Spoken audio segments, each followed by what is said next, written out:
So hey guys, I'm back with another video. So tonight's video is yet again another Chioma Chats video podcast edition. So by the title, we're going to be talking about 3 very hot topics. This is another compilation video for y'all. You can choose to respond to all of the topics, just number or bullet point your comment below. I really like that you guys enjoy these compilation videos because they are way easier to make, and I think we can cover topics a lot faster, especially if they don't need a full-blown video. So on the docket tonight, we have Trey Songz being accused of R, and y'all, YouTube is so strict, I can't even say that word, but y'all know what I mean. And then we have Massey, the former Disney Channel child star, and his very pedo actions and weird tweets. And then finally, we have the story about Kanye West not being invited to his daughter Chicago's 4th birthday party amidst his divorce with Kim Kardashian. So without further ado, let's get right into this video. So first, let's talk about Kanye West and Kim K. As y'all probably know, Kim and Kanye are divorcing, and they both have been dating other people. I usually wouldn't report on this because I really just don't like talking about people's relationships, like who's dating who. Like, I don't think that's news. Now, what happens in a relationship can be news, but just talking about people breaking up or getting together is just not news to me. There was a lot of people asking me to talk about Chloe Bailey and Gunna. I don't think there's anything to talk about or say. But in this case, what's going on during this very messy divorce between Kim and Kanye is actually very interesting. And if you ask me, all of this is very ghetto. So according to Newsbreak, it says Kim Kardashian wants to ban Kanye from her house after he crashed Chicago's party. She's had enough. Things are getting messy. Kim Kardashian and Kanye West's birthday drama continues to escalate after the rapper, who claims he wasn't invited to his daughter Chicago's 4th birthday bash, proceeded to crash the party and throw one of his own just hours later. Now his estranged wife is taking matters into her own hands. According to the source who spoke to The Sun, Kim has officially hired a new security team to keep the rapper from ruining her relationship with Pete Davidson, who she started dating in October 2021 after meeting on the set of Saturday Night Live. She hired a new security team so there was no one with any previous connection to Kanye, the insider revealed of the KKW Beauty founder, who filed for divorce from Kanye in February 2021 after nearly 7 years of marriage. She does not want to be drawn into any battle with him, but she's had enough now. The rules are clear and they agreed them at the start. I think she's really worried and feels under attack, the source said. After Kanye claims that he wasn't allowed to know where Chicago's birthday party was located, the rapper eventually ended up at the party when Travis Scott, who was currently expecting his 2nd child with Kim's little sister Kylie Jenner, gave him the address. Kanye quotes, "I just came from Shy's party and I just got a shout out to Travis Scott for sending me the address in time and making sure that I was able to spend that birthday memory with my daughter to be here with the rest of the family," Kanye revealed in the Instagram clip shared by Hollywood Unlocked on January 15th. Prior to Chicago's birthday party, Kanye appeared in an interview with Hollywood Unlocked where he claimed that his estranged wife was keeping him from his children. The former couple, who wed in 2014, currently share 4 kids, North,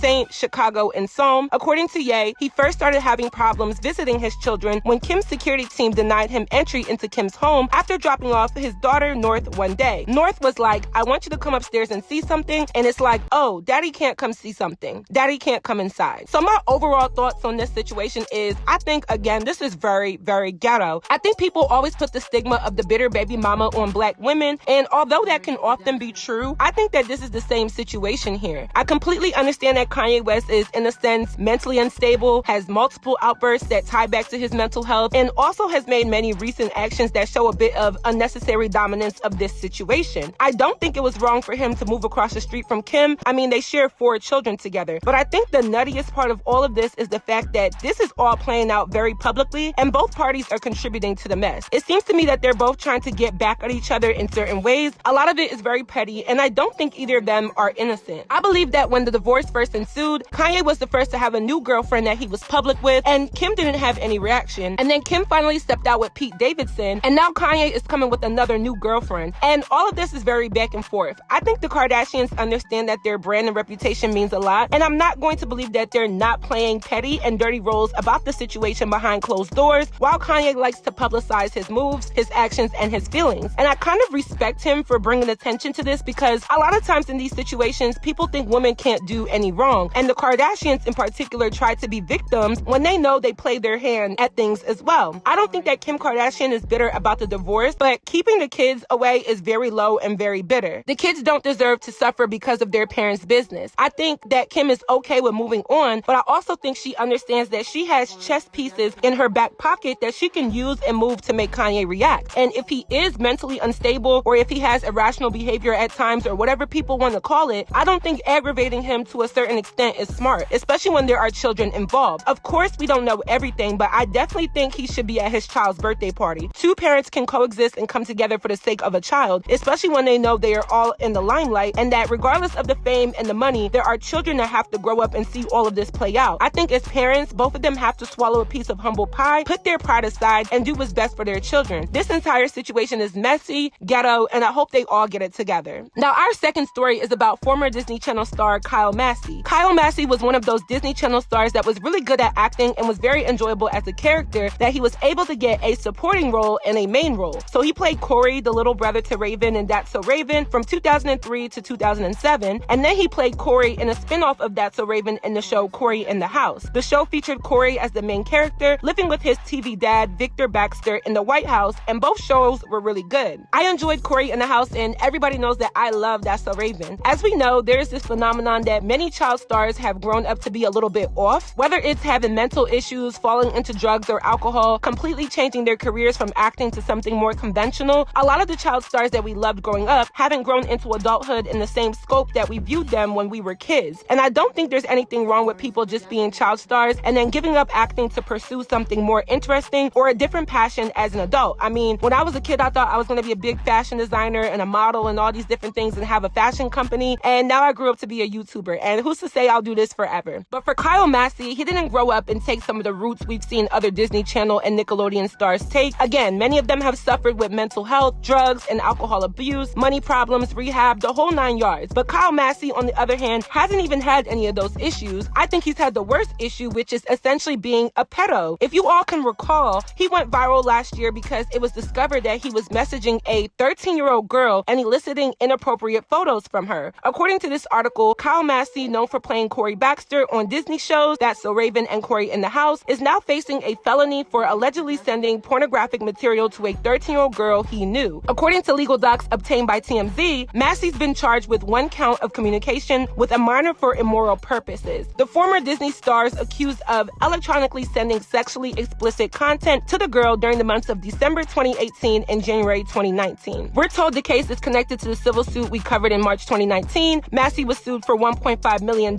for allegedly sending numerous sexual explicit texts, images, and videos via Snapchat, but claimed he was being extorted. Now, I believe this case is still pending, but just the allegation alone is enough to label him as a pedo. But furthermore, he then decided to post these weird tweets about which Disney Channel star he slept with. Yes, this 30-year-old man is out here drawing attention to himself for women he was probably with over 10 years ago, not to mention tweeting on a public platform as if he's not fighting a case. I mean, I'm disheveled and very disappointed. The tweets read, "What's my Disney body count? If you guess it, I'll like the tweet." First of all, nobody cares, and this is corny. Can I get a corny? Like, how lame can you be? Trying to claim bodies and out women who probably don't even think back to being with you, that's if this ever even happened, that's lame. Then he tweets, "I mean, honestly, I'll tell you who the hashtag Disney Bop is if this gets 5,000 retweets. How bad do y'all really want to know? Nigga, not bad enough. Like, are you serious?" And the tweet only got 65 retweets, so he should have scaled his lame ass a lot smaller because nobody is checking for or cares about Kyle Massey. Then he follows up and says, "Here's a clue. Your favorite Disney star is a bop." Like, whatever that means. You're saying our favorite Disney star is a thought. Seems like you are one too, because if she's a thought, why are you the only former Disney star that is trying to speak out on this mysterious individual? The other Disney stars haven't said a thing, so who's really panini pressed? And then his last tweet says, "Here's a hint.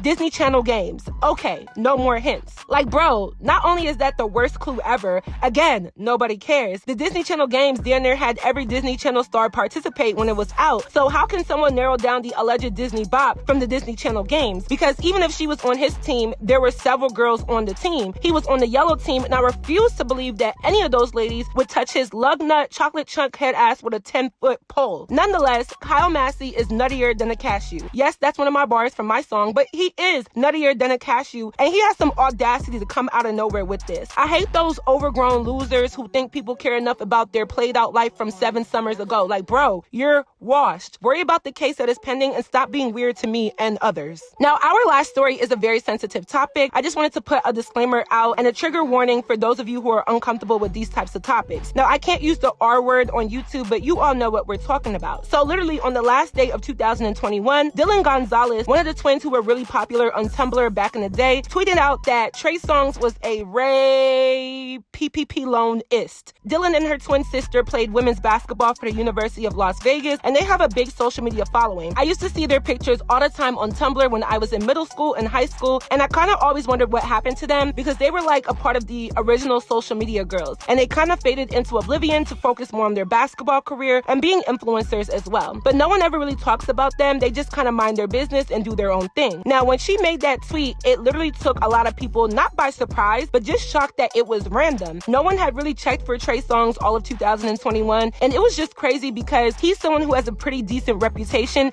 except when it comes to things like this. So Dylan followed up afterwards with an Instagram post that says the following. She says, with what seems like endlessly reoccurring news of the alleged SA committed by Trey Songz, I am forced to repeatedly relive in my mind and suffer anew the long suppressed horror and unbearable PTSD of my R by his very hands at a well-known Las Vegas hotel. I want to send my love, strength, and hope to all of you who are victims of SA and its nature. You are not alone. I stand with you and encourage all of you who have suffered abuse to speak out and come forward. Suppression of our voices only emboldens our oppressors, and you cannot heal what you do not reveal. At this time, I humbly request my privacy, consideration, and compassion while I fully commit to pursue the best course of action and all of my legal options. Gracias, mi gente, Dill. Then she adds, please direct all questions and inquiries to my attorney, George Verbeck, on Instagram or Twitter, or through the link in his bio. And her caption reads, #Be strong, not silent. So if you all don't remember, back in 2017, Keke Palmer spoke out against Trey Songz prior to all of the allegations that have come up over the past few years. She pretty much warned us about his predator behavior and all of the sexually driven weird mannerisms that he was carrying out. Keke claimed that Trey Songz tricked her into saying that she was going to be in a music video while at a party. And when she got to the set, Keke alleged that she hid in the closet to avoid being berated by Trey Songz, and she said she did not want to be in the video, and she eventually found out that Trey Songz and his friends had taken a video of her without her permission. She basically accused him of sexual insemination and coercing her into doing the video. Keke spoke out about this, and people literally did not believe her. They gaslit her, said that she was overreacting, said that she was lying, tried to pull different things out of the hat to make her story sound like it was BS, and she literally acknowledged that she felt violated and had to hide in the closet, and there were many men and women who belittled her claims into nothingness. What I find crazy is that in 2020, I guess there was a turn of events, and the internet basically apologized to Keke Palmer for not listening to her and dismissing her trauma. So now in the present day, Dylan Gonzalez is making the same allegations. I guess you can say even worse allegations. And since Keke's allegations, there have been several other allegations from several other women. And it took until Dylan to say something for people to believe Keke, as well as hold Trey Songz accountable. I hate to bring colorism into this, but I definitely think that plays a little bit of a role, because how can a monoracial black woman make these allegations less than 5 years ago and nobody believed her, and people tried to down talk her and basically tried to drag her and cancel her for speaking about everybody's beloved Trey Songz, but now another woman is making even worse allegations, and for the most part, people believe her. And I believe both of these ladies. I never doubted Keke. I think it's disgusting how many people will make excuses for men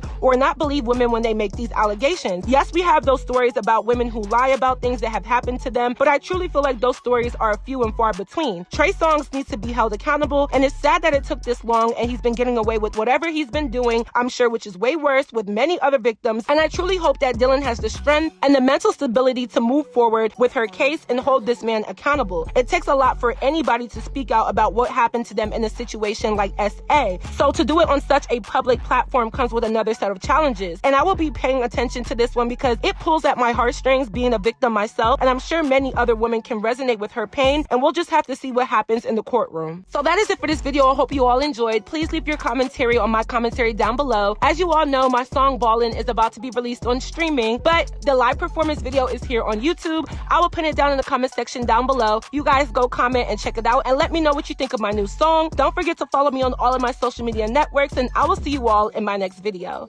Bye, guys. My drip is so much they had to get a couple ponchos.